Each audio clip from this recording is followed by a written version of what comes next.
va commencer par voilà. Donc la motion de censure. Donc est-ce que vous avez suivi ça? C'était hier à l'Assemblée nationale, la première motion de censure déposée contre le gouvernement Michel Barnier. Et on va écouter la personne qui l'a déposée. Donc ça a été déposé par l'intégralité des députés du nouveau Front populaire, donc des 4 groupes. Donc pour rappel, PS, LFI, ELV, enfin les écologistes et les communistes. Et on va écouter Olivier Faure qui défendait sa motion de censure avant le vote. À la tribune, ça dure 1 minute 30, je vous laisse l'écouter. Dans tous mes déplacements, je rencontre nos concitoyens, souvent en colère, écœurés, tous affligés que le chef de l'État ait pu trahir ainsi, sans trembler, leur vote et la tradition républicaine. Le plus dramatique de cette histoire, c'est que nombre d'entre eux disent ne plus vouloir voter lors des prochains scrutins. Monsieur le député, on manifeste, ça ne sert à rien. On vote, ça ne sert à rien. La prochaine fois, on ne viendra pas. Chers collègues, est-ce là le sens de notre engagement collectif pour la démocratie? Écoutez ces mots de Victor Hugo, nous rappelant la mystique du vote. Je le cite. « Regardez l'ouvrier qui va au scrutin. Il y entre avec le front triste du prolétaire accablé. Il en sort avec le regard souverain. » Mesdames et messieurs les représentants du peuple, le vote est le moyen de règlement pacifique des conflits. Si vous lui ôtez son caractère sacré, alors c'est tout l'édifice démocratique qui menace de s'écrouler. Et vous avez pris ce risque. Vous êtes donc désormais aux commandes du pays. À l'issue de cette séance, vous le resterez puisque l'extrême droite a décidé d'assumer avec vous la continuité du macronisme. L'extrême droite se range toujours du côté du capital contre le travail, tout comme la droite française préfère le soutien du RN plutôt que la moindre concession au progrès social. Ouais, alors, si vous l'avez écouté attentivement, vous avez vu que Olivier Faure, quand il monte à la tribune pour défendre sa motion de censure, il part pas gagnant déjà, parce qu'il est en train de dire bon, on va voter une motion, mais à la fin vous serez toujours en poste, vous serez toujours ministre.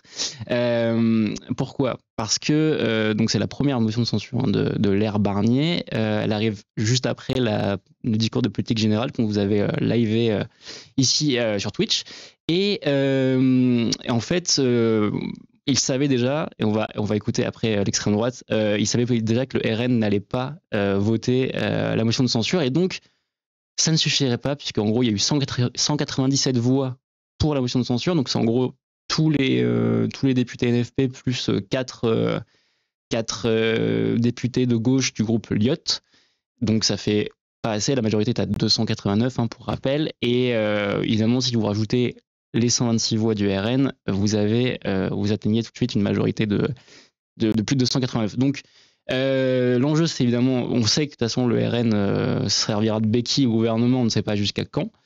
Et du coup Olivier Faure, quand il monte, en fait, il sort un argument qui est l'argument principal du NFP pour cette motion de censure, c'est vous ne devriez pas être là. C'est-à-dire, vous n'avez pas gagné les élections. Vous êtes Michel Barnier, vous êtes issu de Les Républicains, et Les Républicains, c'est 47 députés à l'Assemblée. C'est genre 6% au premier tour des législatives. Donc, c'est pas normal que vous ayez 11 ministres et que vous soyez le Premier ministre.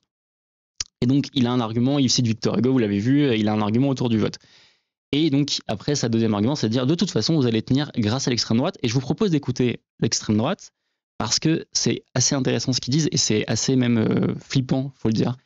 Donc là, on va écouter celui qui est monté à la tribune pour l'explication de vote du RN. Donc c'est Guillaume Bigot, qui est un ancien chroniqueur de CNews, pour la petite anecdote, et qui va vous expliquer pourquoi il ne vote pas la motion de censure, en tout cas pas pour l'instant. Je vous mets ça tout de suite. Hop. Tout vient à point pour qui sait attendre. Et justement, mes chers collègues, on ne censure pas quand ce n'est pas le moment. Faire une bonne chose au mauvais moment, c'est faire une mauvaise chose. Avoir raison à contre-temps, c'est avoir tort. On ne censure pas car c'est inutile à ce stade. On ne censure pas car un seul tweet de Marine Le Pen suffit à infléchir la position du Premier ministre sur la désindexation des salaires. Et il aura suffi d'un simple rappel à l'ordre pour que le chef du gouvernement fasse comprendre, merci, vous l'avez fait, à votre ministre de l'économie que sa porte devait rester ouverte à tous. Notre déclaration nos déclarations ont plus de poids sur le gouvernement et plus d'effet pour défendre les Français que vos effets de manche et votre censure épouvantail. La censure à ce stade serait donc prématurée. La censure est pour finir inutile, puérile et excessive. Pour l'instant, nous préférons exercer une pression sur ce gouvernement au nom d'une logique de moindre mal. Pour l'instant, nous préférons un gouvernement de moindre mal. Monsieur Cazeneuve était un moindre mal par rapport à Madame Castet. Monsieur Barnier est un moindre mal par rapport à Monsieur Cazeneuve. Mais surtout, le gouvernement Barnier est un moindre mal par rapport à pas de gouvernement du tout. Mais nous attendons d'ailleurs le budget de pied ferme. Vous voulez censurer a priori en prenant le risque du chaos et de l'ingouvernabilité? Nous ferons un devoir de censurer a posteriori et si besoin. C'est toute la différence entre un futur parti de gouvernement et un ex-parti de gouvernement ou des partis qui ne seront jamais des partis de gouvernement.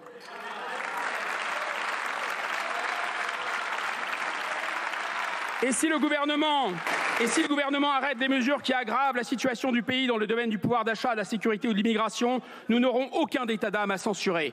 Le RN censurera de manière réfléchie et si nécessaire, mais le RN, soyez-en certains, censurera sans coup férir. Nul ne connaît ni le jour ni l'heure. Mais si ce jour arrive, si cette heure sonne, comptez sur nous, chers collègues du nouveau Front populaire, pour vous rappeler votre irrésistible envie de censurer. Je vous remercie.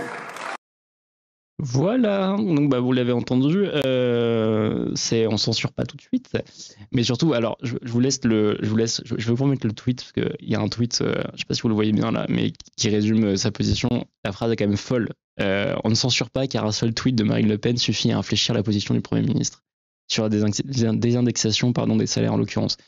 C'est quand même voilà. Enfin, je veux dire, l'équation est posée, c'est comme un baiser de la mort pour le gouvernement. Le RN n'a, mais en même temps c'est rationnel, hein, le RN n'a aucun intérêt à censurer tant que de toute façon ils sont en position d'imposer ce qu'ils veulent en fait au gouvernement, parce que encore une fois ils sont faiseurs de roi. Et là c'est ce qu'il dit en fait, il dit vous inquiétez pas, on censurera quand on trouvera que c'est le moment. Mais pour l'instant on arrive à obtenir des choses. On a obtenu Bruno Retailleau à l'intérieur, on a obtenu qu'il n'y ait plus Dupond-Moretti, qu'il n'y ait plus Darmanin, qu'il n'y ait plus Xavier Bertrand. Donc, tant qu'ils demandent et que les autres acceptent, ils n'ont aucune raison de censurer. Et d'autant plus aucune raison que là, en plus, c'était une censure, entre guillemets, a priori, en tout cas, c'est ce que disait Barnier, genre, on me laisse pas le temps de gouverner, vous me censurez. Bon, en fait, on le censurait, la gauche le censurait sur le principe de non-respect de l'issue démocratique des législatives. Mais c'est pas une censure sur le fond de sa politique, puisque pour l'instant, il n'y a pas eu de discussion, on a le budget qui est esquissé, mais on n'a pas encore d'éléments de politique à censurer. Mais par contre, il est possible que le RN, du coup, se repose la question au moment du budget. Parce qu'au moment du budget, on va avoir du fond. On va avoir la question des retraites qui va revenir. Et là, ce sera plus compliqué pour le RN de dire on ne censure pas parce qu'on préfère le moindre mal, etc. Si, par exemple, la question de l'abrogation des retraites qui est dans leur niche parlementaire par ailleurs, n'est pas à l'ordre du jour ou n'est pas discuté, ou il y a un 49.3 à la fin qui fait passer le budget de force sans tenir compte des amendements de chacun, enfin du RN en l'occurrence. Voilà, c'est tout. Bon, bref, il y a encore un suspense sur le budget. Après, il ne faut pas oublier qu'il y a une question, et c'est ce qu'il dit, on censurera sans coup férir quand ce sera le moment. Donc le moment, c'est le moment politique et le moment opportun pour Marine Le Pen. C'est-à-dire probablement quand on s'approchera d'une potentielle nouvelle dissolution, c'est-à-dire pas avant un an, enfin maintenant moins d'un an, pas avant l'été 2025, en gros. Donc est-ce qu'ils censureront avant parce que politiquement ce sera intenable de ne pas censurer, ou est-ce qu'ils attendront opportunément une échéance électorale, enfin l'approche de l'échéance électorale? C'est toute la question. Mais voilà, dans ces 2 minutes de Guillaume Bigot, vous avez le pouvoir et l'influence du RN résumés en 2 minutes. Et voilà. Je pense que c'était important de vous le montrer au début, même si voilà, on n'avait aucun suspense sur cette motion de censure, mais voilà, c'était ma... Est-ce que vous avez des questions, le chat, sur la motion de censure, sur la séquence politique, ou est-ce que vous voulez qu'on passe à la prochaine info, parce qu'on va aller vers un peu l'international plutôt?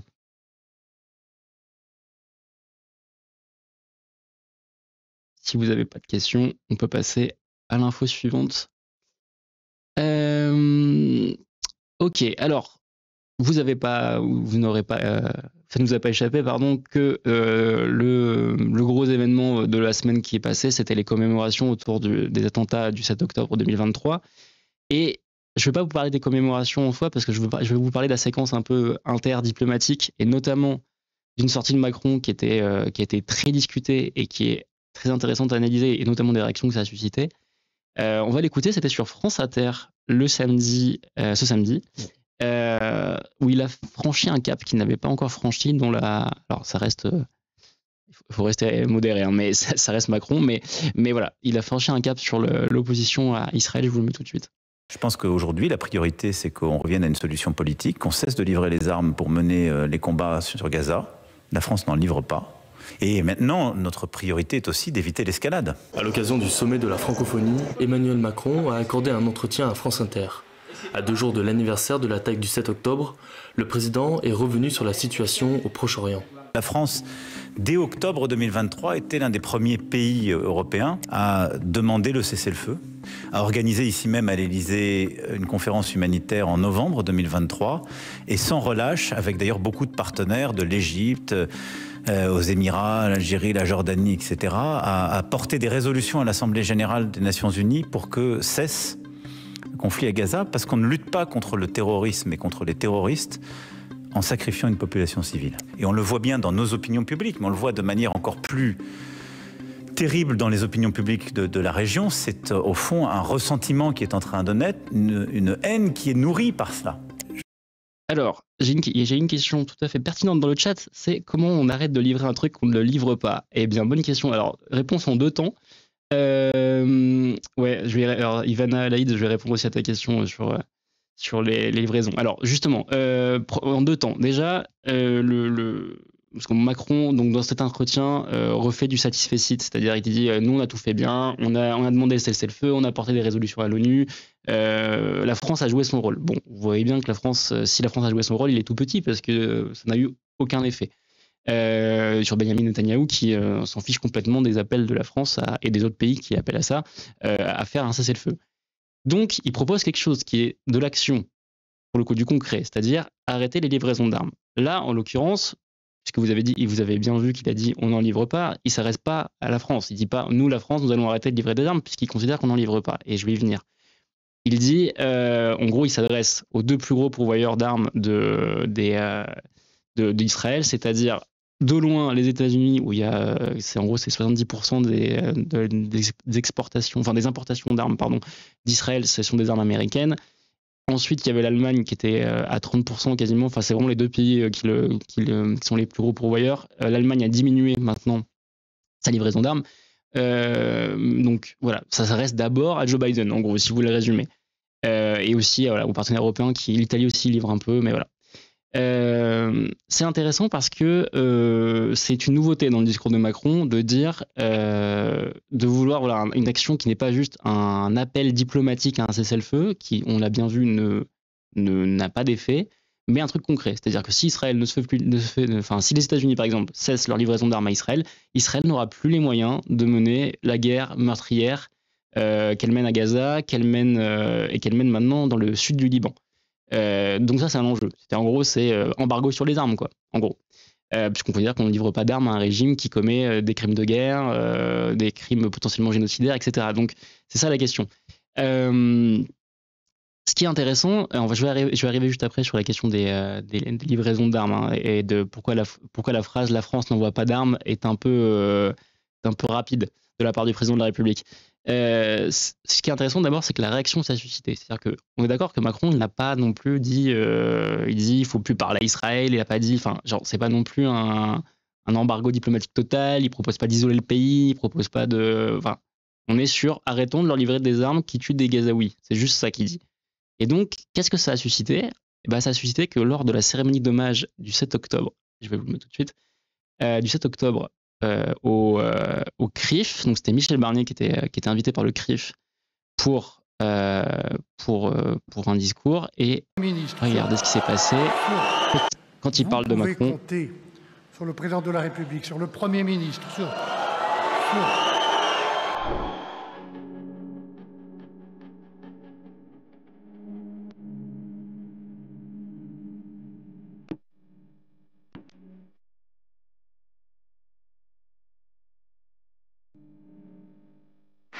Une centaine de personnes sont toujours retenues en otage par le Hamas. Parmi elles, il y a 2 otages français, Ouad. Je vais pas vous mettre tout le discours, mais parce que vous avez ce qui m'intéresse, c'est la séquence où il se fait huer. Je vous la remets une dernière fois si c'était un peu rapide. Je vous la remets. Donc en gros, vous voyez ce qui passe quand il dit le président de la République. Vous pouvez compter sur le président de la République, sur le Premier ministre, Ok, du coup, donc vous avez compris, Macron, enfin le président de la République, hué donc au CRIF, enfin le nom du président de la République qui n'était pas présent, mais hué au CRIF. Pourquoi ? Parce qu'il a dit ça le samedi. C'est-à-dire que vraiment, c'est donc, quelqu'un dit une intolérance, donc c'est Lio Lau qui dit dans le chat, c'est une intolérance totale pour la moindre contestation d'un génocide. Ouais, là, c'est même plus, c'est même pas qu'il conteste, oui, enfin, il conteste le génocide, il dit en tout cas qu'il faut que ça cesse. Oui, c'est-à-dire que la moindre position, pour résumer ce que tu dis, la moindre position contre Benyamin Netanyahou va être sanctionnée tout de suite par des gens qui, par là, en l'occurrence le CRIF, mais on a déjà vu ça, il y a un extrait qui est un peu lointain, mais Macron avait été traité d'antisémite sur I24 News, une chaîne qui est pro-israélienne, parce qu'il avait dit il faut arrêter de tuer des enfants et des femmes sous les bombardements de Gaza. C'était genre en novembre dernier, c'était il y a très longtemps. Et il avait dit il frôle avec l'antisémitisme, parce qu'il a dit que les Israéliens tuaient des femmes et des enfants, ce qui, de fait, sous les bombardements à Gaza, est un fait, en fait. Et je rappelle qu'il y a plus de 42 000 victimes maintenant à Gaza depuis 12 mois. Donc voilà, on a quand même... on voit que le fait de critiquer factuellement ce que fait Israël et de proposer une solution pour sortir de ce qui est un bourbier sanglant innommable au Proche-Orient, tout ça est directement appelé sanctionné par des sifflets, etc. On voit donc, voilà, bref. Je voulais le montrer parce que c'est hyper intéressant de se dire que pour une position qui est un peu un bouger dans la position macroniste sur Israël, mais qui n'est pas non plus un truc radical, déjà il se fait huer par le CRIF, voilà. Et je vous ai pas tout mis, mais il y a plein de plateaux où est-ce qu'il a dérapé, enfin vraiment les questions étaient posées comme ça, quoi. Donc est-ce qu'il aurait dû dire ça, est-ce que c'est bien le moment de dire ça alors qu'il y a il y a les commémorations du 7 octobre, etc. À un moment, commémoration ou pas, il faut bien agir pour la situation au Proche-Orient. Je veux dire, c'est d'autant que la question de faire cesser les bombardements, c'est aussi une question qui concerne les otages israéliens qui sont pas. Enfin, il y a plein de familles israéliennes d'otages qui veulent que les bombardements cessent pour qu'on récupère sereinement, qu'on puisse négocier et récupérer sereinement les otages. Et que c'est pas en bombardement des positions que tu finis par les sauver, quoi. Tu risques même de tuer les otages.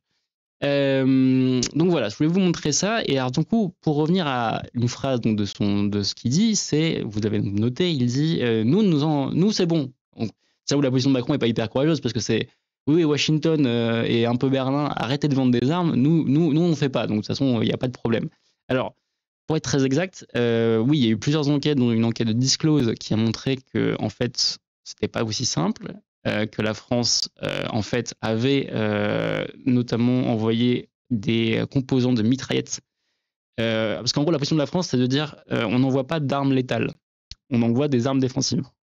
Et on va écouter là-dessus un extrait de l'ami Loumi, qui alors tient je sais pas si vous l'avez vu, son nouveau format qui est pas mal, c'est pour Off Investigation, où elle revient sur comment des révélations journalistiques d'investigation impactent soit le débat public, ou l'impactent pas des fois, le débat public ou le débat politique en tout cas. Je vous fais écouter du coup sur la question des armes. La France a continué de vendre du matériel de guerre à Israël après le 7 octobre. C'est ce qu'a révélé l'enquête qu'on va mettre en lumière aujourd'hui, celle de Disclose et de Mars Actu, qui est sortie le 25 mars 2024. Elle a été menée par Ariane Lavrieux et Nina Hubinet. Grâce à des photos, il a été démontré que la France expédie des équipements pour différentes armes, dont des munitions pour des fusils mitrailleurs qui pourraient être utilisés contre des civils. Pour rappel, la Cour internationale de justice parle d'un risque plausible de génocide à Gaza depuis janvier. Et le Conseil des droits de l'homme de l'ONU demande de cesser les ventes d'armes à Israël. De plus, dès le 16 octobre 2023, les syndicats palestiniens ont lancé un appel mondial à l'aide. End all complicity, stop arming Israel. L'appel est issu du collectif Workers in Palestine qui regroupe plus de 30 syndicats et associations professionnelles. Suite à l'enquête de Disclose et Mars Actu en avril, 115 parlementaires uniquement classés à gauche, visiblement le camp du bien, ont décidé de demander des comptes au gouvernement. Tous les responsables qui ont pris la parole ont répété les mêmes phrases, n'ont jamais vraiment répondu ou ont cherché à détourner le sujet. La France doit aller jusqu'au bout dans son refus du génocide en ne fournissant pas les moyens de sa réalisation. Monsieur le Premier ministre, êtes-vous prêt à vous engager ici et maintenant devant la représentation nationale à faire cesser toute exportation d'armes françaises en direction d'Israël? Celui qui s'adresse à Gabriel Attal, c'est Frédéric Mathieu, député du groupe La France Insoumise. Alors cette question sur la vente d'armes, ça rend les ministres très susceptibles. Vous allez voir, à chaque fois ils s'agacent et ils disent qu'ils se sont déjà exprimés très clairement sur le sujet. Avant de répondre à votre question, je veux rappeler, et je déplore et je regrette qu'il faille le faire à chaque fois en réponse aux questions de la France Insoumise, que la situation dramatique que nous connaissons à Gaza fait suite à un attentat terroriste absolument ignoble, barbare, commis par le Hamas. Que le ministre des Armées, Sébastien Lecornu, s'est exprimé systématiquement et répondu à vos interpellations. Vous continuiez à relayer une fausse information. Le ministre des Armées a été extrêmement clair. Ça, c'est totalement faux. Rien n'est clair. Ils n'en parlent que s'ils n'ont pas d'autre choix. Un autre député, Aurélien Saint-Toul, avait interpellé le ministre des Armées, Sébastien Lecornu, et voilà quelle avait été sa réponse. Accrochez-vous, c'est tellement limpide que vous serez convaincus qu'on n'a plus besoin d'enquêter sur quoi que ce soit. 2022, c'était 15 millions d'euros transferts en composants vers Israël. Ça représente 0,2% des transferts globaux. Dans les différentes pièces qui ont pu être livrées récemment, ce ne sont que des composants élémentaires. Donc les quelques licences qui ont pu être données sont des licences qui ont permis de par exemple, faire des composants sur les missiles du dôme de fer, c'est-à-dire uniquement sur un système complètement défensif. Je n'ai pas tous les derniers éléments, mais les derniers avis que mon ministère a rendus sur un certain nombre de demandes étaient des avis défavorables, justement, pour être irréprochable en la matière. Tout ça, évidemment, dans un dialogue très franc avec Tel Aviv, parce qu'aucune raison de cacher quoi que ce soit. Donc, le mec a pas tous les éléments, hein. Il a rien à cacher, et puis, on vous le dit, le gouvernement n'arrête pas de s'exprimer sur le sujet. Voilà. Du coup, vous avez compris. Donc, l'argument du gouvernement, c'est de dire donc nous envoyons des composants militaires à Israël, mais pas d'armes létales qui servent sur le front à Gaza ou maintenant au sud Liban. Nous envoyons des composants défensifs qui ne servent que au dôme de fer. Donc, le dôme de fer, c'est le système anti-missile en gros qui protège Israël, notamment des tirs du Hamas des tirs de roquettes du Hamas qui partaient de Gaza ou des tirs du Hezbollah. C'est le système de défense antiaérienne en gros d'Israël, pour le dire assez rapidement. Mais en fait, le problème c'est que déjà on n'a pas de... Là il faut croire le ministre sur parole, quoi. On n'a pas d'éléments de traçage sur qui te dit qu'un composant de missile qui servirait soi-disant pour un missile défensif sur le dôme de fer ne sert pas pour tirer un missile offensif sur Gaza ou sur Beyrouth ou sur le sud-Liban. En fait, on n'en sait rien. Et donc, voilà, la vraie question, c'est que tout ça, évidemment, c'est le marché des armes, c'est très opaque. Donc, on n'a pas beaucoup d'infos, mais on a, par exemple, ces enquêtes-là, comme l'enquête de Disclose, qui montre que là, pour le coup, ce sont des composantes de mitraillettes. Donc, les mitraillettes, c'est pas défensif. Hein. Et ça sert pas au dôme de fer. Ça sert sur le front.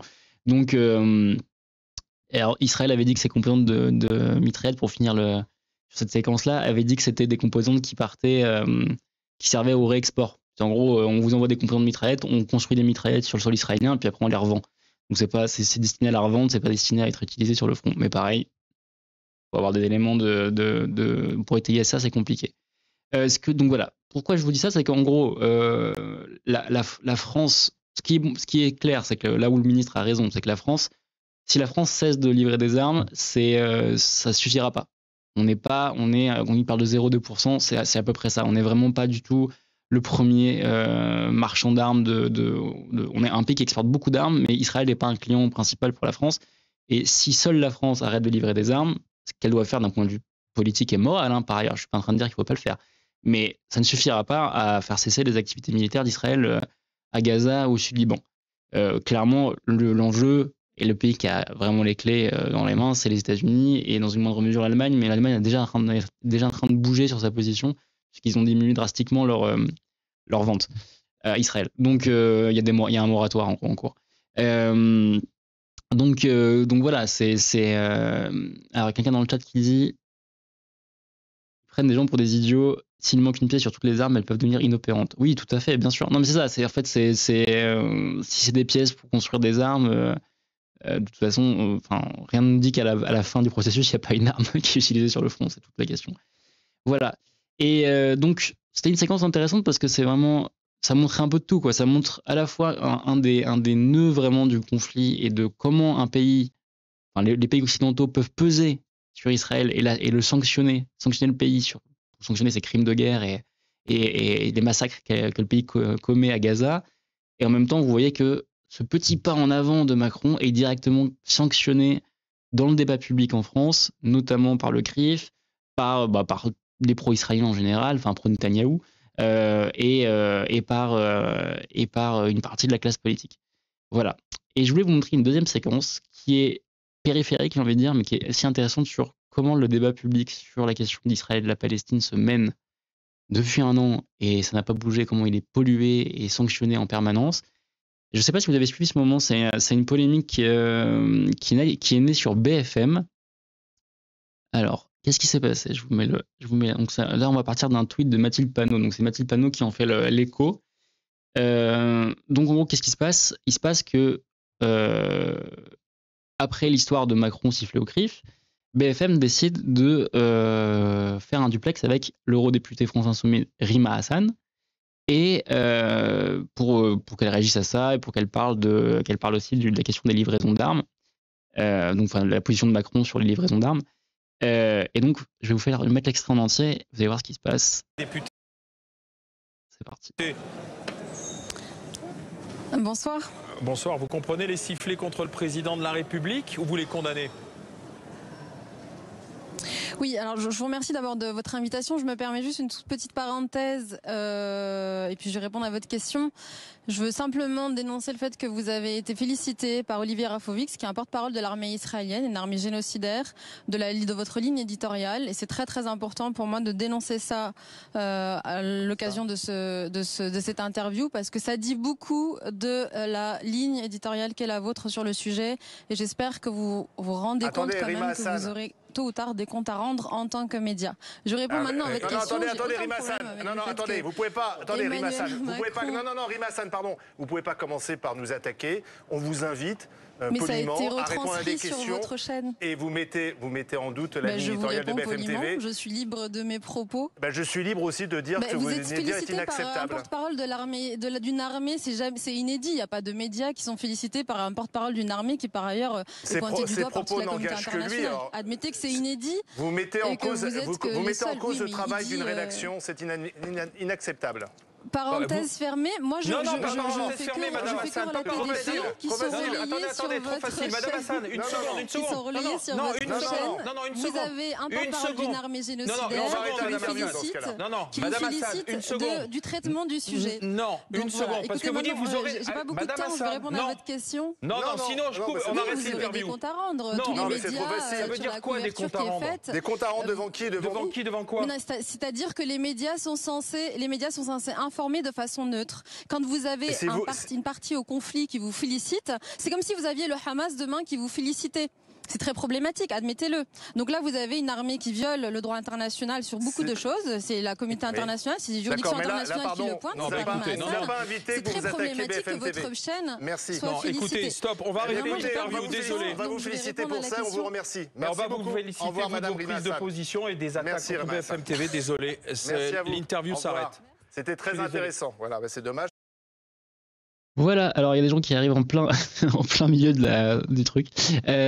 Du coup, pour te résumer ce qui est arrivé à nos nouveaux arrivants, en gros, donc Rima Hassan est invitée pour réagir sur BFM au fait que Macron a été sifflé au CRIF parce qu'il a dit qu'il fallait cesser les livraisons d'armes à Israël pour aller des armes qui servent à tuer des Gazaouis. Et donc ils invitent Rima Hassan sur leur plateau en duplex pour qu'elle réagisse. Vous avez noté la première question qui est alors vous en félicitez ou vous condamnez ? Ce qui est déjà une question ultra binaire qui empêche toute nuance et toute réflexion. Il ne s'agit pas de savoir si on condamne ou si on se félicite de fait. Enfin, le CRIF, ils ont fait ce qu'ils voulaient. Enfin, c'est pas la question. La question, c'est qu'est-ce que ça veut dire politiquement et qu'est-ce qu'on peut en tirer? Enfin, la question, qu'est-ce qu'on s'en fout de qu'elle condamne ou qu'elle félicite? C'est pas la question. Et donc après, elle profite de son moment. En fait, elle veut critiquer la ligne éditoriale de BFM. Et alors, je vais vous montrer l'extrait après, mais donc elle prend en exemple un moment où donc Olivier Rafovitch, qui est porte-parole de Tsahal, donc de l'armée israélienne, avait en direct félicité, c'était le 7 octobre, avait félicité, j'ai l'extrait, je peux vous le montrer, avait félicité en direct BFM pour sa couverture du conflit, et je vous mets l'extrait. Donc là, c'est sur Off, hein, du coup, que j'ai retrouvé ça. Justement, Off Investigation qui avait en partie couvert la question des armes. Avec des victimes civiles dans des bombardements à Beyrouth, avec Naoufel Al-Khaofi. Attendez, je sais pas si j'ai trouvé l'extrait comme ça. Peut-être qu'on va prendre il est cité. Est-ce qu'on a l'extrait? Ouais, je vous propose de regarder l'extrait qui est là plutôt parce que je ne sais plus où c'est dans les 2 minutes. Mais en gros, donc la citation dans le papier de Off, c'est donc ce qui se passe. Donc, je vous fais tout le paragraphe. Au cours de leur échange, le présentateur de BFM TV et le porte-parole en uniforme abordent notamment l'invasion israélienne du Liban. Il n'y a pas eu, donc citation, il n'y a pas eu d'émotion dans le monde durant ces 11 derniers mois sur les réfugiés israéliens, sur les morts israéliens. C'est alors ému Olivier Rafovitch. Bon, déjà, c'est faux. Enfin, je pense que tous les médias ont couvert et le massacre du 7 octobre et la question des otages israéliens. Donc devant un Benjamin Duhamel, qui est donc le présentateur de BFM, qui visiblement gêné poursuit de son côté des morts israéliens qu'on aborde beaucoup à l'antenne quand même. Et là survient la séquence courte mais cruciale qui a rapidement provoqué un torrent de réactions sur les réseaux sociaux.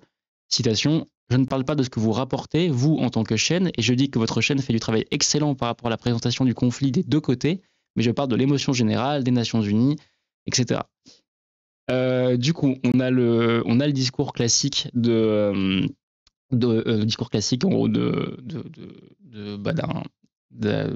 l'armée israélienne, enfin des autorités israéliennes sur tout le monde est contre nous, l'ONU est contre nous, etc. Et dans tout ça, BFM, vous faites du bon travail.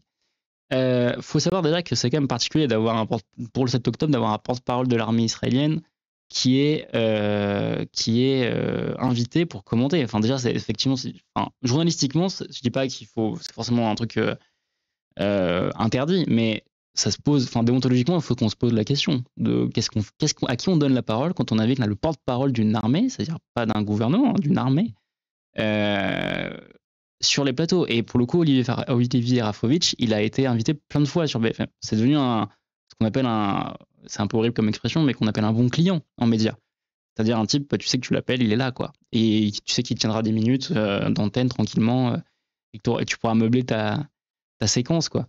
Et lui, donc, qu'on invite des experts, etc., c'est une chose. Qu'on invite un porte-parole, oui, il est aussi allé sur France Info, quelqu'un, Clio Enragé, très bon pseudo, nous dit, il est allé aussi sur France Info. Bonjour à toi. Mais oui, complètement. C'est quelqu'un qui a fait le tour des médias français parce qu'il est franco-israélien, voilà, et qui du coup c'est pratique pour une question linguistique. Il est là, il répond vite. De toute façon, c'est son rôle, il est porte-parole. Donc lui, il est censé faire le VRP de l'armée israélienne. Et lui, dans son rôle, il n'y a pas de problème. Mais du coup, voilà, Rima Hassan voulait dénoncer que ce type félicite la ligne éditoriale de BFM sur la couverture du conflit. Alors, il dit des 2 côtés, mais bon, vu le côté où il est, je suppose qu'il y en a un qui l'intéresse plus. Elle voulait dénoncer ça et dénoncer à travers ça une ligne éditoriale qu'elle estime trop pro-israélienne. On le comprend. Moi, ce que je trouve fou dans cette séquence, c'est que vous voyez à la vitesse à laquelle on l'interdit de parler. Alors, on peut penser ce qu'on veut de Rima Hassan. Hein. Là, c'est pas forcément pour défendre Rima Hassan, mais elle peut avoir des positions qu'on peut trouver critiquables, etc. Mais là, juste la séquence de voir quelqu'un, une députée en plus, c'est une élue au Parlement européen, qui veut prendre une position et critiquer une ligne éditoriale, elle n'a pas le droit de le faire. Elle se fait rattraper par la patrouille directement, et vous les voyez répliquer en disant « Ah mais non, c'est inacceptable, etc. » Et elle se fait attaquer sur la phrase « Vous allez devoir rendre des comptes », qui est vue comme menaçante, etc. Alors, en fait, oui, les journalistes doivent rendre des comptes. C'est-à-dire que c'est pas une question d'être menacé, mais si moi, à cette antenne, je vous dis maintenant que la Terre est plate, j'espère que je devrais vous rendre des comptes. Oui, la Terre est ronde, c'est risque de décevoir. mais voilà. Enfin, je veux dire, c'est quand même évidemment qu'on est déjà, il y a une charte journalistique, il y a une déontologie journalistique, et tout ça, c'est pas juste un livre de recettes, hein, on est quand même censé la respecter.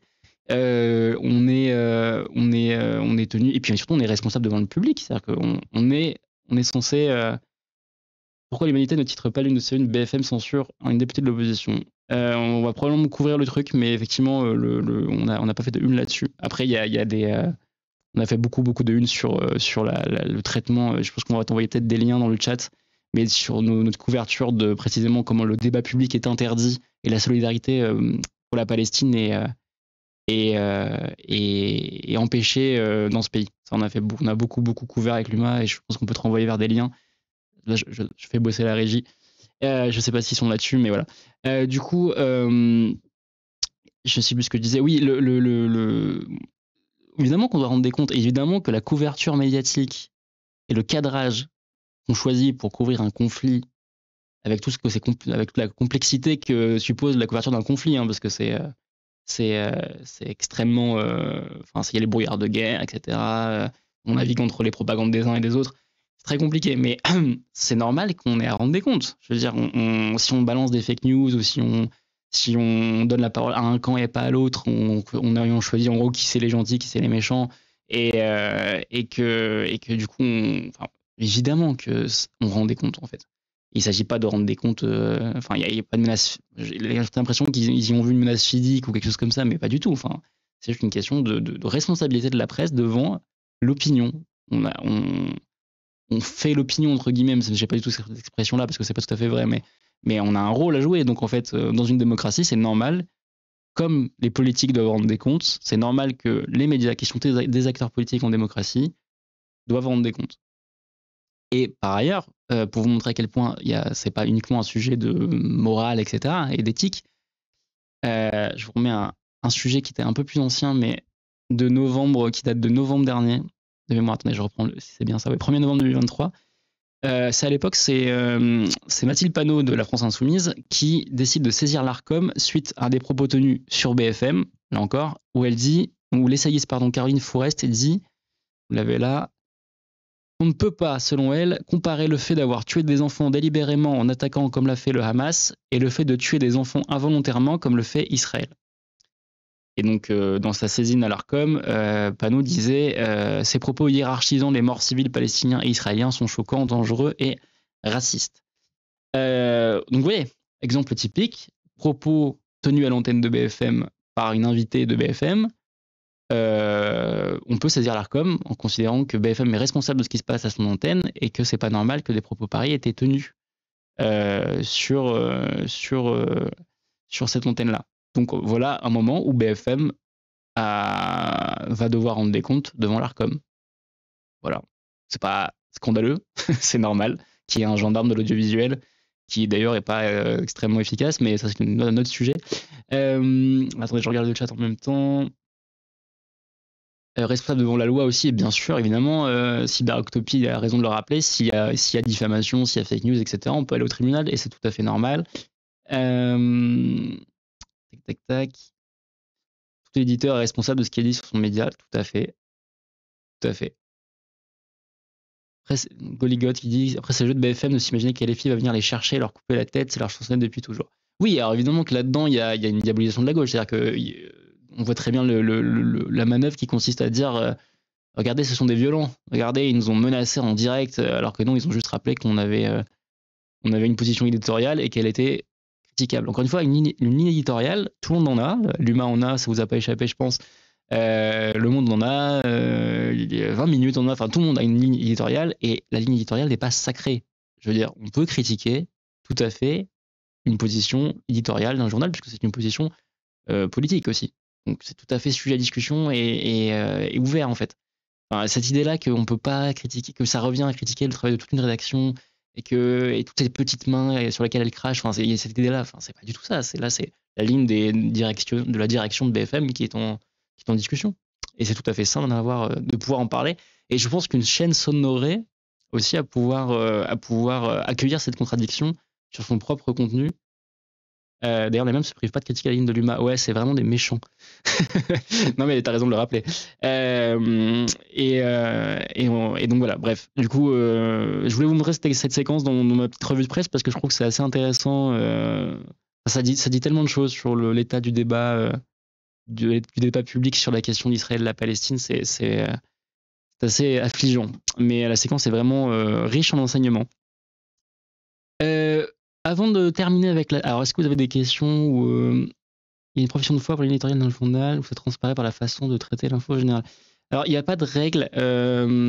Ça transparaît évidemment avec la question de comment tu traites. Hein. Par contre, il peut y avoir dans des journaux une charte des engagements éditoriaux, etc., des priorités éditoriales. Enfin, ça peut être écrit, mais ça peut ne pas l'être. Il n'y a pas de règle pour ça. Et après, évidemment, que ça transparaît dans le contenu et les angles choisis et les effets de cadrage. Quelqu'un dit, Anolia dit, la ligne politique de l'UMA est clairement définie, alors que BFM se dit neutre. C'est ça la différence. Tout à fait. Et c'est le cas de beaucoup de médias que je classerais dans le camp libéral, on va dire. Ce qui n'est pas un tort en soi. Hein, j'ai aucun problème avec quelqu'un qui fait des lignes éditoriales qui soient pas la nôtre, mais tant que c'est clair, quoi. Et souvent le libéral est le neutre, en fait, dans la tête des gens. Être libéral, c'est être neutre. Bah non, c'est être libéral. C'est voilà. Donc de droite ou de centre droit, souvent. Voilà. Est-ce que ça vous va si on passe à autre chose, parce que j'ai repéré une petite dinguerie dans le Figaro et je voulais vous le partager avec vous à ce moment-là. Attendez, je vais voir s'il n'y a pas une question dans le chat que j'aurais ratée. Je remonte un peu, tac. Ah bah, on vous a envoyé la charte dans le chat, on vous a envoyé la charte éditoriale de l'humanité. Voilà, vous avez comme ça les éléments. Quand on se dit apolitique, c'est qu'on est de droite et qu'on l'assume pas. Tout à fait. Excellemment résumé. Passons en parlant de droite. Allons-y, justement. Allons sur le Figaro. Alors, petit contexte avant de vous montrer le truc dont je vais vous parler. Ah oui, non, je voulais vous montrer d'abord. Pardon, je voulais vous montrer. En fait, alors, on n'a pas le temps d'aller dans le fond des sujets, mais je voulais vous montrer 2 sujets pour pousser sur cet octobre, qui sont 2 reportages de l'UMA, parce qu'on fait un peu de promo pour nous quand même, qui sont super intéressants. Le premier, c'est celui-là. C'est donc, en fait, j'ai 2 reportages à vous montrer, à vous conseiller de l'UMA. Ce premier, c'est un reportage à l'université de Birzeit, qui est une université palestinienne en Cisjordanie, et comment les étudiants, donc c'est vraiment la jeunesse diplômée universitaire de Cisjordanie occupée, comment ils voient depuis le 7 octobre en fait la question palestinienne, etc. Et comment en fait ça a été un vecteur de politisation. C'est signé Pierre Barbancet, qui est notre reporter de guerre et qui est actuellement là-bas. Et voilà, donc ça, je vous conseille fortement ce reportage qui est très bien. Et je vous conseille un deuxième reportage, du coup, en miroir, entre guillemets. C'est Tel Aviv, du coup, par Christophe de Roubaix. Reportage donc sur ce qu'on appelle la bulle de Tel Aviv, parce qu'en fait, c'est vraiment une ville qui est un peu épargnée par le conflit, en tout cas militairement. Et voilà, et donc on croise plein d'Israéliens avec des profils variés, super intéressants dans ce papier, où évidemment la question de la guerre est dans toutes les têtes, mais on voit aussi, je ne suis pas connecté, donc on est avec un paywall, c'est pas grave. Du coup, voilà, on voit notamment un conseiller municipal pacifiste, on voit un jeune qui s'est posé la question de refuser la conscription, mais devenir un refusnik, je crois que ça s'appelle, en gros, quand tu refuses de faire ton service militaire obligatoire en Israël. Voilà. Et bref, c'est super intéressant, les questions, les dilemmes que ça pose, et puis cette idée d'un peu de bulle privilégiée à Tel Aviv, où le conflit n'est pas... Ne faites pas comme Cyprien, abonnez-vous. Ouais, je suis abonné, je me suis pas juste pas connecté. Après, je travaille ici aussi, donc... Mais oui, faites pas comme moi, il a raison. Du coup... Voilà, ça c'était pour continuer un peu la discussion. Je vous propose ces 2 reportages. On va pas les examiner parce qu'on n'a pas le temps, mais voilà, n'hésitez pas, les liens sont dans le chat. N'hésitez pas à vous abonner et à les lire. Du coup, je repasse donc un peu de contexte. Là, on passe un peu du coq à l'âne. C'est un truc que j'ai repéré dans les pages écho du Figaro, parce que chacun ses kinks, on ne juge pas, mais les pages écho du Figaro, c'est toujours une petite mine d'or. Donc, je rappelle que bientôt, nous allons avoir, dans la semaine prochaine, nous allons avoir la discussion sur le budget, qui va nous prendre une bonne partie de la fin d'année là, à l'Assemblée nationale.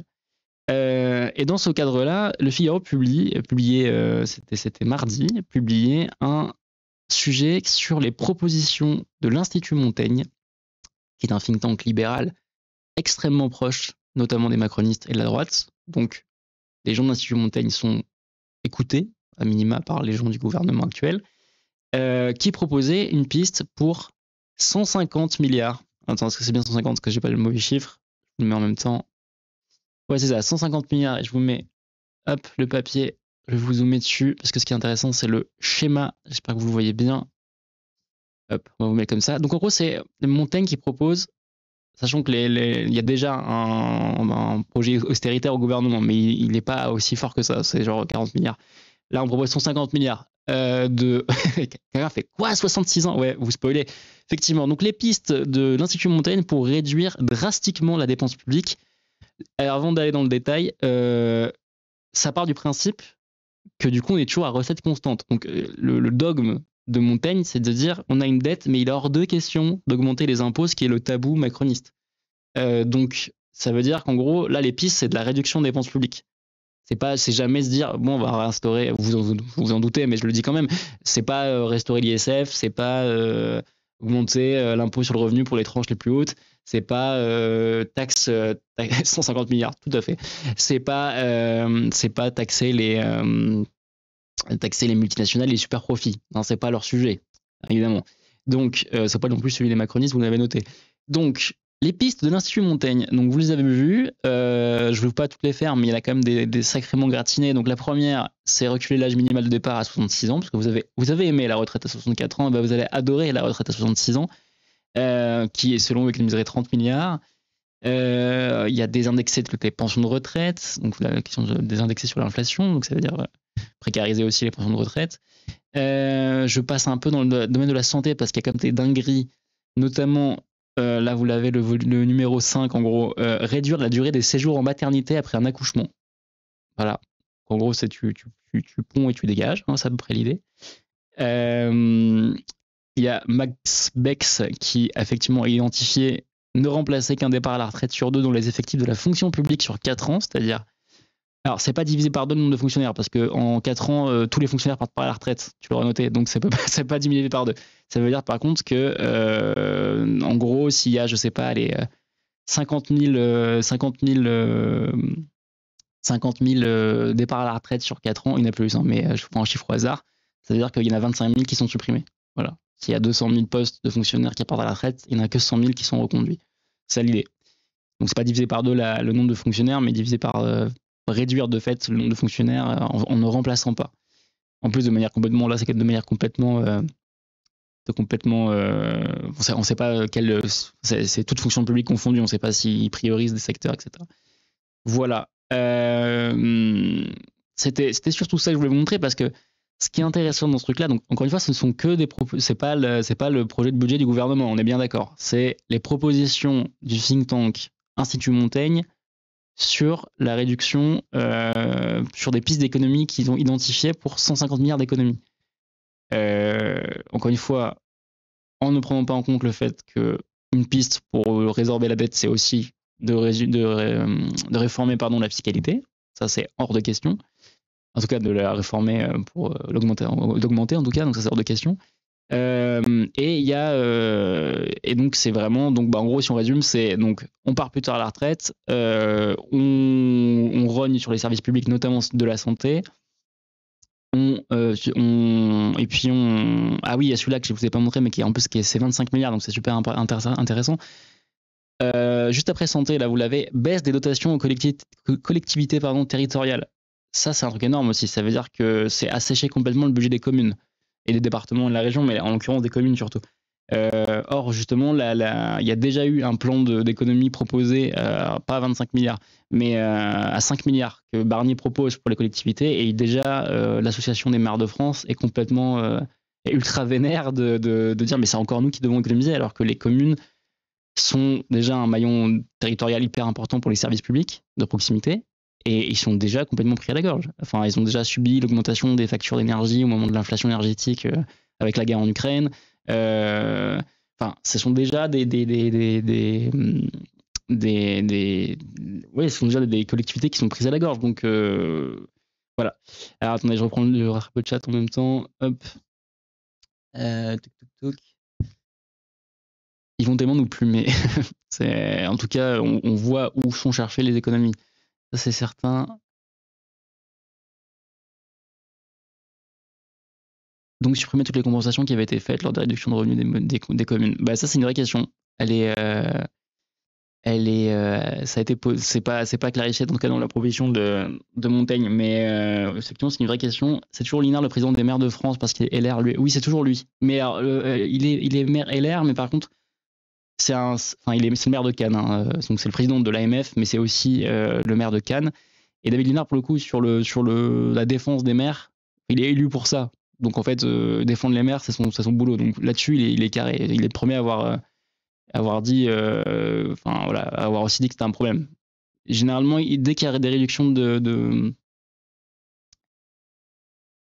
Alors, déjà de débarquer, on doit faire des économies pour rembourser une certaine dette. Alors oui, une certaine dette, c'est 3200 milliards, pour être tout à fait exact. Mais comment on s'est endetté? Alors, déjà, c'est normal que les États soient endettés dans une certaine mesure. Là, en l'occurrence, la dette a explosé depuis 7 ans de Macron, alors qu'il en avait fait un cheval de bataille. On peut l'expliquer en grande partie, enfin pour un tiers en tout cas, par le fait qu'il y a eu le Covid. Vous vous souvenez du quoi qu'il en coûte? Donc le quoi qu'il en coûte, ça a été une politique d'ultra dépenses publiques pour soutenir les boîtes, soutenir les commerces qui devaient fermer, mais parce que non essentiels, vous vous souvenez de tout ça. Et donc empêcher que des boîtes ferment, tout ce qui était chômage longue durée, chômage technique. Enfin bref, il y avait plein de dispositifs qui permettaient que les gens survivent en ayant une activité qui était suspendue. Pour le coup, ça a été efficace parce par rapport à d'autres pays, il y avait quand même eu moins de casse en vrai sur les boîtes pendant les confinements, mais ça a coûté cher. Et plus on comptait les questions sanitaires, hein, la prise en charge, etc. Les vaccins étaient pris en charge, ça coûtait de l'argent, tout ça. Les tests qui étaient gratuits, enfin voilà. Ça, c'est une partie de la dette, mais ça explique pas tout. Parce qu'on peut pas dire, ils ont eu le Covid, les pauvres, et du coup. Une partie de la dette, c'est aussi le fait que depuis 7 ans, le mantra des macronistes, c'est de diminuer les recettes. C'est-à-dire, en gros, de diminuer les impôts. C'était la promesse macroniste. Vraiment, la promesse matricielle des macronistes, et qu'on retrouve un peu dans ces propositions là, que je vous ai mis sous les yeux de l'Institut Montaigne, c'est le fait qu'il n'y ait pas de hausse d'impôts, voire des diminutions d'impôts. En fait, si vous augmentez les impôts, si vous baissez les impôts, vous baissez les recettes. Donc de fait, il y a une partie de la dette qui est due au fait que l'État encaisse moins d'argent chaque année parce qu'il y a une perte, notamment la suppression de l'ISF, tous les cadeaux fiscaux aux entreprises, tout ça, c'est de l'argent qu'on n'a pas. Et donc, quand vous avez une situation de choc, comme le Covid par exemple, compliqué au fait que vous avez désarmé fiscalement l'État, en diminuant l'impôt, vous avez une dette qui se creuse encore plus. Voilà. Donc c'est encore une fois, je vous ai montré ça parce qu'en fait, c'est pour montrer que il y a les propositions politiques du gouvernement, mais il y a les gens qui leur murmurent à l'oreille, en gros, et Montaigne fait partie de ces organismes-là, et donc je ne vais pas dire que ça va arriver tout ce qui est là, mais ces propositions sont sur la table, ça veut dire, en gros. Voilà, il faut l'avoir en tête. Et vous voyez dans quel sens ça va. Plus d'austérité, plus de casse des services publics et une retraite à 66 ans. On me pose une question sur l'assurance chômage. Je ne crois pas que l'assurance chômage, je vais le lire vite fait, je l'ai lu un peu. Alors, attendez, je crois qu'il n'y a pas de question d'assurance chômage dans le papier du Figaro. En tout cas, quand je l'ai lu tout à l'heure, je ne l'ai pas vu passer, ou alors peut-être passer un peu vite, je ne sais plus. Non, je crois pas. Non, ça ne parlait pas de l'assurance chômage.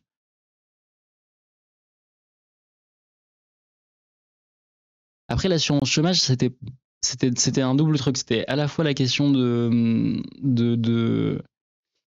c'était à la fois la question de faire des réductions, enfin de faire des économies, et aussi il y avait l'idée de dire si on réduit le temps de l'assurance chômage, on va pousser les chômeurs qui sont, comme vous le savez tous, des fainéants. C'est une blague. Hein.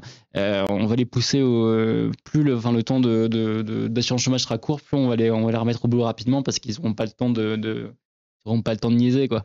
Sauf que ça c'était appuyé sur aucune étude. Il n'y a rien qui dit que c'est la durée de couverture de l'assurance chômage qui joue sur le fait de trouver un emploi. Il y a plein de raisons qui font que les gens ne trouvent pas de boulot. Donc bref. Voilà. Mais c'était pas qu'une question d'économie, c'était aussi une question d'une logique de remettons les gens au boulot. En gros, le chômage, c'est de leur faute. Donc si on leur met moins de prestations sociales sur une durée plus courte, en tout cas, ils trouveront plus vite du travail. Poussé par la nécessité, quoi. En gros, c'était ça l'idée. Ok, merci, il n'y a pas la sécurité sociale qui est en déficit. Si, tout à fait. La logique aurait voulu qu'on augmente les impôts de ce qu'ils pouvaient pour faire... Attends, de ceux qui pouvaient le faire, pardon, pour faire face au Covid. Ouais, bah tout à fait, oui. La logique, c'était toute la... C'était le fameux débat ouvert par la gauche sur la question des super profits. Il y a des gens... Alors, c'était le Covid et après c'était le Covid et puis même le conflit ukrainien. Il y a plein de boîtes qui ont profité de ces trucs-là. Pour diverses raisons, notamment on parlait de Total, voilà, les supermarchés, enfin bref, il y avait plein de boîtes qui avaient fait dégager des excédents à ce moment-là parce que le marché était moins concurrentiel, parce qu'ils ont des positions quasiment monopolistiques. Et du coup, voilà. Et du coup, pardon, j'avais un truc qui t'a apparu sur l'écran. Du coup, ouais, la question c'était, puisqu'il y a des boîtes qui se sont un peu gavées au moment de ces événements, de ces chocs-là, ce serait normal qu'ils redonnent un peu, quoi. C'était ça, les super profits. Donc c'était une piste, mais ça n'a pas été, vous l'avez bien vu, ça n'a pas été mis en place par notre cher gouvernement. Les études disent même qu'il n'y a aucune corrélation entre la durée des indemnités et la récupération d'un emploi. Ouais, tout à fait. Encore une fois, il n'y a aucun... Donc sur la question de l'assurance chômage, il n'y a aucun élément scientifique et économique qui appuie la thèse de... C'est vraiment un récit politique. En fait, c'est une fable politique de dire que les chômeurs sont au chômage parce que c'est plus agréable de toucher des allocs sans rien faire que de travailler. Déjà socialement, c'est complètement faux. Mais c'est un mythe fondateur de la droite. Hein. Voilà, c'est tout simplement. Et là, le mythe, vous avez le mythe de la droite là je leur mets un petit coup sur le graphique de Montaigne. Hein, c'est ça. C'est toutes les chimères de la droite, c'est-à-dire pas d'impôts, on casse les services publics et puis les gens se démerdent, quoi. Voilà. En gros, c'est ça l'idée. Voilà, c'était la petite dinguerie du Figaro qui m'avait interpellé. Je pense que ça vous a interpellé aussi, visiblement. Ça vous a beaucoup plu. Si on va refaire des revues de presse et si je reviens, je remettrai du Figaro parce que c'est toujours on perd pas le voyage à chaque fois. Je vous propose qu'on change un petit peu. Je vous propose qu'on bouge un petit peu sur des sujets un peu plus légers, je sais pas, mais un petit peu plus culture, parce que mercredi, c'est aussi le jour des sorties ciné, et j'avais alors pas pour vous faire une critique de film, hein, c'est pas la question, mais j'avais 2 sujets autour du cinéma dont je voulais vous parler. Je vais peut-être commencer par le premier, en fait c'est corrélé avec le budget, c'est ça ma transition, et en fait je vous l'ai complètement mal vendu, donc transition budget culture. C'est un sujet qui date un tout petit peu, c'était il y a 2 semaines je crois, mais je voulais vous en parler parce que c'est quand même super intéressant.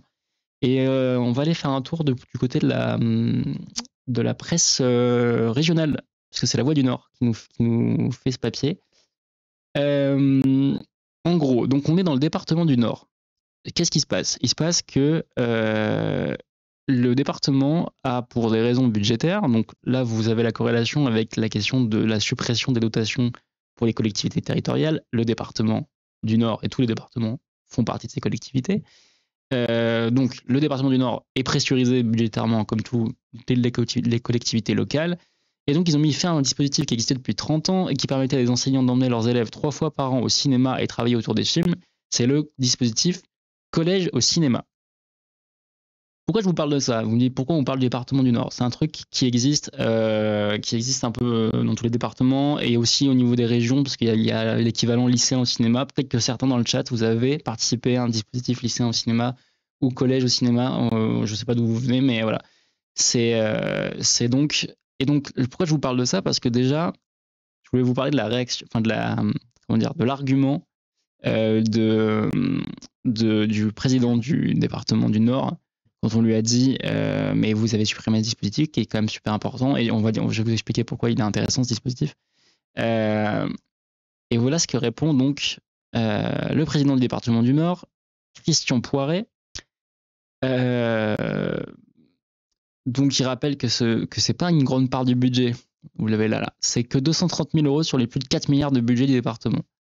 Mais aujourd'hui 300 000 € c'est important, dit-il.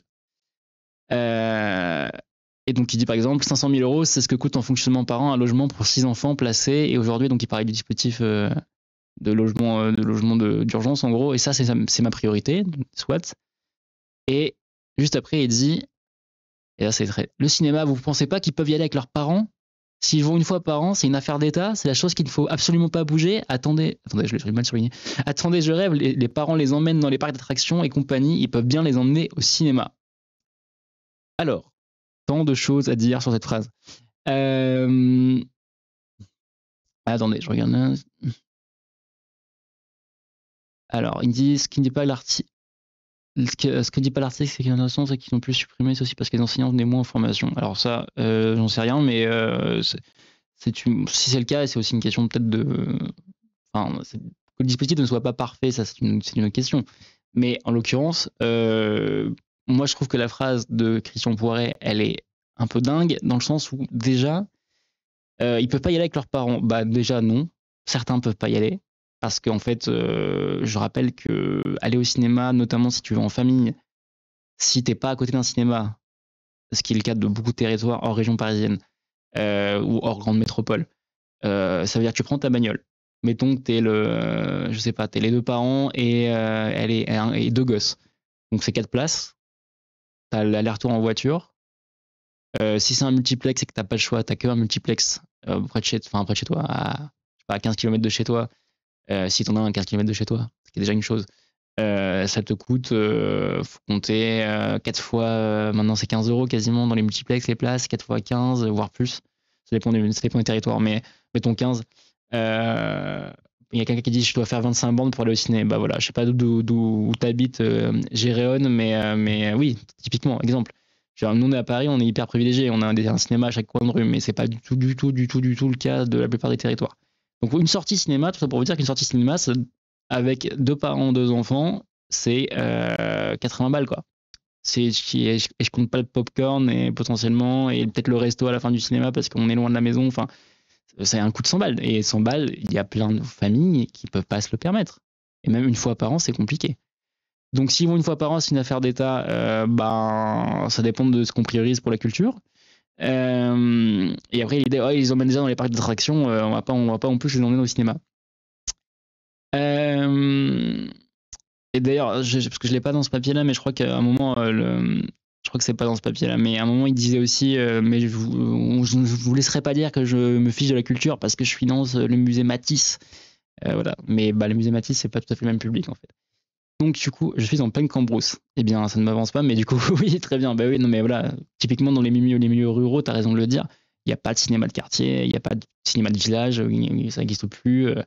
Si jamais il y en a eu déjà. Et oui, tu dois faire de la route. Et donc, c'est un investissement conséquent. Et si tu dois y aller avec ta famille, avec des enfants, c'est encore plus conséquent. Et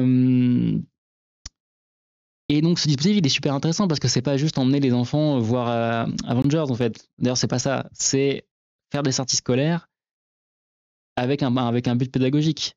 Et moi, je m'en discutais avec un de mes collègues, Florent, qui a déjà été à cette antenne, qui disait qu'il avait vu au lycée, je crois, il avait vu Blue Velvet de David Lynch, tu vois, il avait découvert ça. Et c'est pas juste aller voir des films. Donc déjà, c'est accès à des films que tu vois pas forcément avec tes parents, que tu vois pas forcément en salle parce qu'ils sont juste pas distribués habituellement.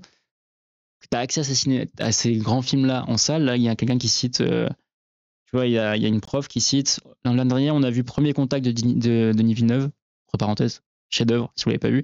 Chantons sous la pluie, un classique, et Mookshin, un film malaisien moins connu. Voilà, là il y a du pluralisme, il y a de la cinéphilie, il y a du blockbuster, il y a du film hollywoodien classique, il y a des films que plein de gens ne pourraient pas voir parce que c'est des films plus niches de pays étrangers. Enfin, cette année chez nous le programme c'était Tati, Hitchcock, Peter Weir. Bah voilà.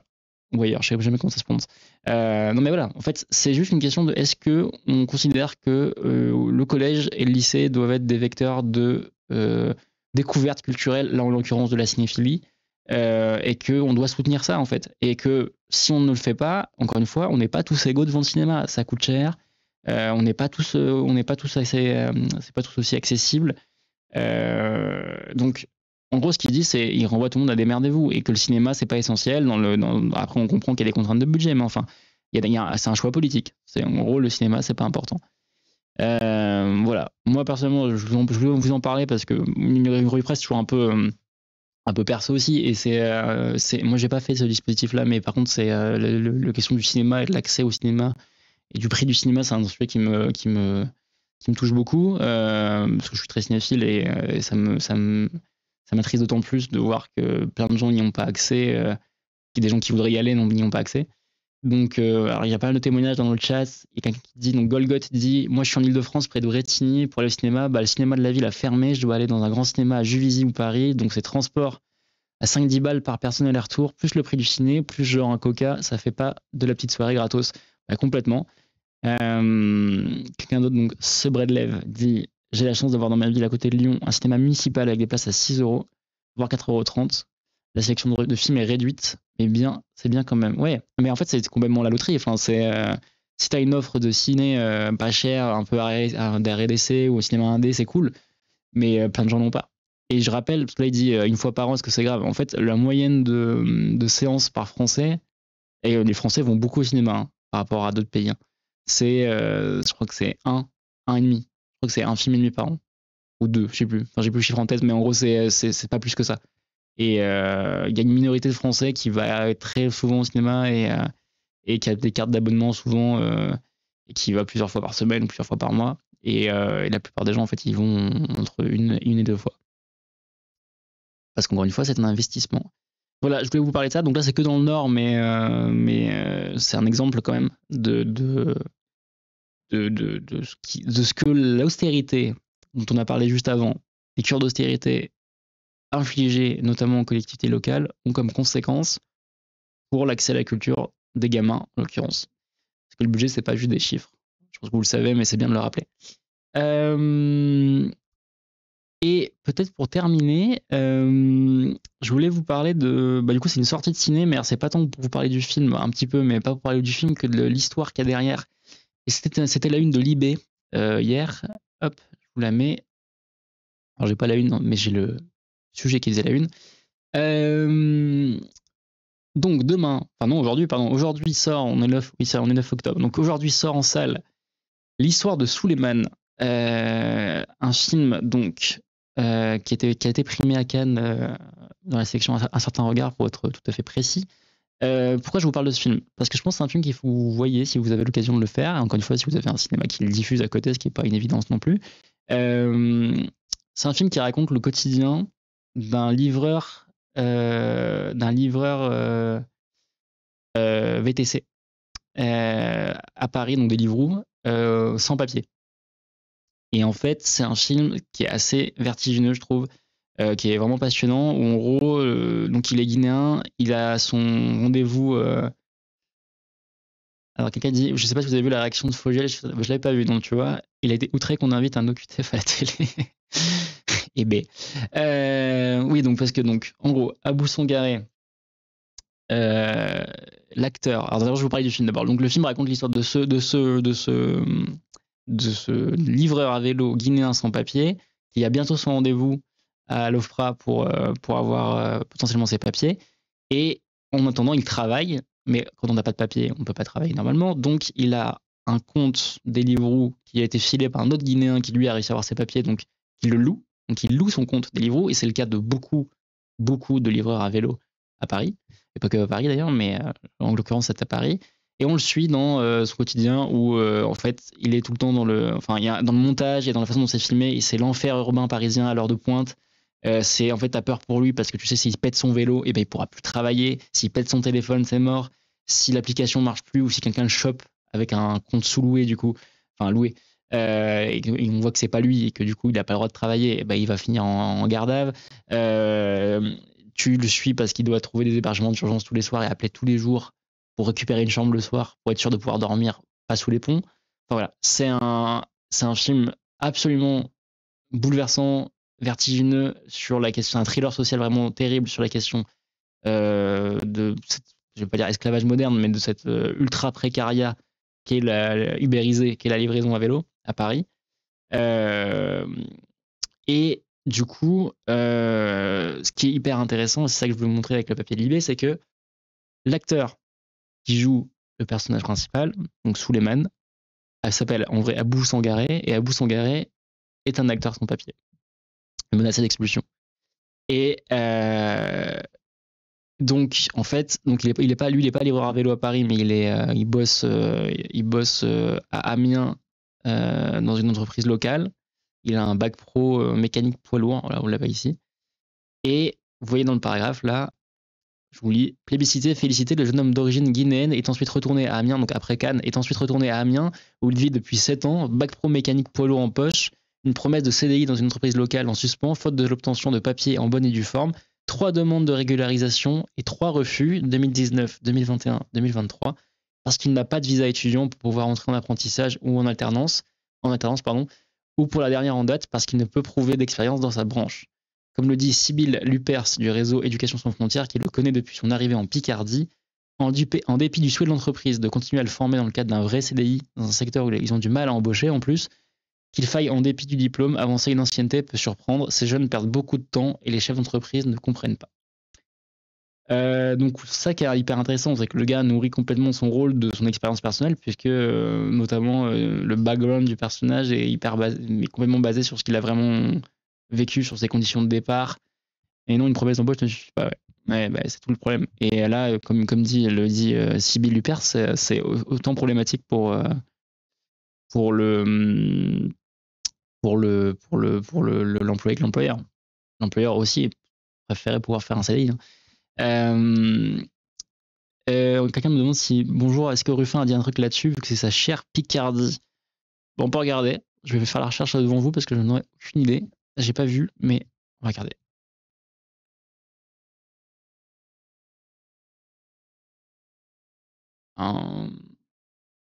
Oui, apparemment.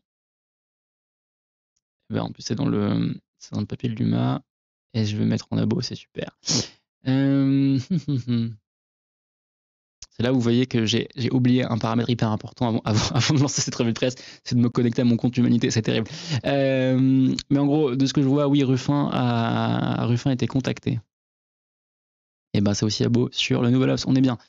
Mais oui, visiblement, pour te répondre, François Ruffin a été contacté par le réalisateur. D'ailleurs, on vous a envoyé le lien de l'entretien de... Il va falloir que le PC Stream soit permis connecté à l'UMA quand même. Oui, complètement. Non mais oui, on apprend, c'est la première revue de presse, on apprend des erreurs aussi. La prochaine fois, ce sera fait. J'ai pensé à me connecter à l'IB, mais pas à l'UMA. C'est quand même terrible, je vais me faire virer, je pense. Donc voilà. Et c'est hyper intéressant ce qu'il raconte parce qu'en même temps, il raconte un peu la dissonance terrible d'être à Cannes alors qu'il avait jamais voulu, enfin il était un peu cassé de manière sauvage et ah bah super, on a l'extrait là dans le chat, merci, il y a des gens qui sont abonnés en régie. Ça c'est génial. Et voilà, donc il raconte l'angoisse de Cannes, d'un milieu qui est pas du tout le milieu que vous imaginez qu'il fréquente habituellement, et finalement que ça s'est super bien passé, l'accueil était cool. Il y a une phrase qui est pas mal aussi, donc qui parle du film. Il dit, un monsieur m'a écrit l'autre jour qu'il n'avait jamais pas pleuré comme ça au cinéma depuis 20 ans, ça veut dire qu'on a su toucher quelque chose. C'est aussi pour cette raison que le projet me plaisait, les migrants, les sans-papiers comme moi, on est dans une vie floue, on existe, on bosse, mais comme dans une réalité parallèle, le film montre des humains avec tout un tas de problèmes à régler, des galères pas possibles, et les gens sentent que c'est vrai, alors que sinon c'est juste des mecs sur une appli, sous une capuche, tu donnes ton code, tu prends ta bouffe, t'existes à peine. Ouais, et je pense que c'est pas mal d'avoir ce témoignage-là aussi de gens qui voient ça de l'intérieur. Il rappelle que à la base le cinéma l'intéressait pas, qu'il a dû apprendre du coup à faire l'ivoire parce que lui n'avait pas fait l'ivoire pour le coup comme boulot. Je vous dis, il avait un bac pro mécanique. Donc voilà, il raconte un peu comment il s'est... Et oui, c'est ça que je voulais montrer, il raconte comment il est arrivé là. Donc c'est une histoire qu'on retrouve dans le film par ailleurs. Il dit donc comment vous êtes arrivé de Guinée, la question de libération, comment êtes-vous arrivé de Guinée en France? Ma mère était très malade, ce n'est pas une maladie où il suffit d'aller à l'hôpital pour soigner les symptômes, c'est une maladie mentale. Il fallait être à ses côtés. Quand ma grande sœur s'est mariée, je me suis retrouvé responsable de ma mère et de ma petite sœur. On est à Cinco, dans le sud-est du pays, dans une petite exploitation agricole. Il faut s'occuper des bêtes, aller au champ, gagner de l'argent en faisant le saisonnier, c'est compliqué. Des amis m'ont incité à tenter ma chance en Algérie. On cherchait de la main-d'œuvre et on pouvait gagner plus d'argent. Je saute un peu, je suis resté 3 mois en Algérie, dans les suds, il fallait se réveiller à 4h du matin, attendre la nuit dans les rues que les patrons viennent te chercher. Il y en a qui te prennent pour la journée ou une semaine. Parfois on te dit, après avoir fait tout le boulot, tu dégages. s'ils te payent pas, tu peux rien dire. J'ai hésité à rentrer en Guinée, mais on était plusieurs jeunes et on est passé en Libye où c'est devenu vraiment dangereux. J'ai passé 2 semaines en prison là-bas sous la menace des gardiens qui voulaient me rançonner. J'ai donné tout ce que j'avais et j'ai fini dans un canot pneumatique avec plus de 120 personnes à bord, direction l'Italie. Donc, des histoires comme celle de Abou Sangari, il y en a malheureusement des milliers, hein, mais voilà, c'est souvent le même cursus. Hein, c'est traverser la Méditerranée par la Libye, passer par l'Italie, probablement Lampedusa, et puis après aller dans un des pays européens qui veut bien l'accueillir. Et donc lui, il arrive à Amiens. Et voilà. Puis à la fin, on lui demande s'il veut encore faire du cinéma. Il dit ça me plaît, mais ce n'est pas un rêve. Mon rêve, c'est de rendre à tous les gens d'Amiens au moins une partie de ce qu'ils m'ont donné, c'est de pouvoir rentrer dans l'entreprise qui me propose du travail. Et je vais juste en direct boire de l'eau. 20 secondes parce que j'ai un peu mal à la gorge. C'est de l'eau, je vous rassure. Voilà, donc c'est ouais, je vous conseille fortement ce film parce que vraiment c'est quand même un sujet hyper important, la question. Enfin, je sais pas si c'est votre cas, mais je pense qu'on a tous un jour commandé sur une appli de livraison, genre Uber Eats ou un truc comme ça. Et en fait, ce sont des applications qui déshumanisent, c'est-à-dire que l'idée c'est que vous n'ayez aucun contact avec la personne qui livre, vous voyez 5 secondes. Quelqu'un dit, et surtout, Abou cherchait surtout à gagner de l'argent, pas à profiter du système, contrairement à ce que la droite dit. Bah oui, bien sûr, il cherchait à s'insérer dans la société, en fait, et d'avoir un travail et un salaire, etc. Et voilà. Et je vous conseille, bon, là c'est vraiment de l'auto-promo éhontée parce que c'est un sujet que j'ai fait moi, sur le même thème de la migration et de l'exploitation des migrants, donc de l'ubérisation. Je vous conseille, je vais faire la recherche en même temps, mais je vous conseille un livre qui est sorti et qu'en fait j'ai écrit sur son autrice et son sujet, qui s'appelle L'Odyssée d'Abdoul, qui est sorti en début du mois, je crois, et qui raconte hop, que je vous le mette. Ouais, ça, je vous conseille ce sujet-là. Du coup, c'est moi qui le signe, donc je suis vraiment en train de dire, prenez vraiment un super article de moi. Vraiment de manière totalement éhontée, pardon pour ça. Non, mais vraiment, c'est pas en soi pour l'article, mais vraiment, c'est pour le livre. C'est donc Audrey Millet, qui est historienne de la mode et qui a rencontré, un de ses sujets de recherche, c'est Prato. Prato, c'est une ville, une des capitales du textile en Italie, donc un peu à côté de Florence. Et Prato, c'est beaucoup d'ateliers textiles, notamment semi-clandestins, et souvent dont les propriétaires sont chinois. Et il y a plein de migrants qui travaillent là-bas, au black. Et donc, elle fait des sujets sur voilà, le Prato, l'histoire de Prato, etc., etc. Et elle rencontre cet Ivoirien qui s'appelle Abdoul. Et ils se croisent. Et ils commencent à lier contact, à devenir amis. Et en fait, ils en font un livre où, en fait, à la base, elle voulait qu'il lui raconte son quotidien de travailleur sans papier dans les ateliers italiens de Prato. Et en fait, très vite, le livre, ça raconte pas que ça raconte toute la vie d'Abdoul. Parce qu'évidemment, si Abdoul est là, c'est pas pour rien. Et en fait, Abdoul, il a traversé l'enfer, quoi. C'est-à-dire qu'il est parti de Côte d'Ivoire, il est passé par le Burkina. En fait, à la base, il voulait juste aller au Burkina pour trouver du travail. Il n'y avait pas de travail au Burkina. Donc, il y a des passeurs qui l'ont convaincu d'aller plus loin, au Niger. Niger, toujours pas de travail. Donc, il traverse le désert jusqu'à la Libye. Libye, c'est capturé par les milices qui prospèrent dans le sud de la Libye depuis la chute de Kadhafi, dans le chaos total qu'est la Libye depuis que Kadhafi est tombé. C'est un non-État quasiment, la Libye, donc il se fait capturer là-bas, il est réduit en esclavage là-bas pendant plus d'une année. Finalement, il arrive à sortir. Ensuite, il arrive à Tripoli. Et Tripoli, il prend un bateau, il traverse la Méditerranée, et après Lampedusa, etc., jusqu'à Prato. Et vraiment, je vous conseille cet ouvrage parce que c'est Abdoul qui raconte toute son histoire, c'est Audrey qui l'écrit, en gros, et qui recoupe avec plein de sources pour montrer qu'évidemment, Abdoul n'est pas seul. Des histoires d'Abdoul, il y en a plein. Donc, elle recoupe avec plein d'éléments de Amnesty International, etc., etc. Voilà, je vous conseille fortement là-dessus. Ça dialogue pas bien avec l'histoire de Suleiman, parce que bon, c'est le même sujet. C'est en fait des gens qui ont traversé l'enfer, la Méditerranée, etc., dans des conditions ultra précaires, pour à la fin être le sous-prolétariat de l'Occident, c'est-à-dire les petites mains ubérisées ou les petites mains des ateliers clandestins pour fabriquer des contrefaçons de fringues, en l'occurrence pour le cas d'Abdoul. Voilà. Donc c'est mon conseil. Quelqu'un dit alors je ne sais pas comment prononcer ton mot de passe. Mlelut. On va dire que c'est Mlelut. C'est fou d'ailleurs parce que je ne vois jamais passer dans les médias la situation actuelle en Libye. C'est vrai que la Libye est complètement passée. Non mais tu as raison de le dire pour le coup. Que la Libye est un peu passée en dehors des radars de tout le monde, quoi. Un peu comme le Yémen, hein, par ailleurs. Le Yémen, on en a parlé parce que les Houthis tiraient sur Israël, mais on parle très peu c'est une catastrophe. Mais alors,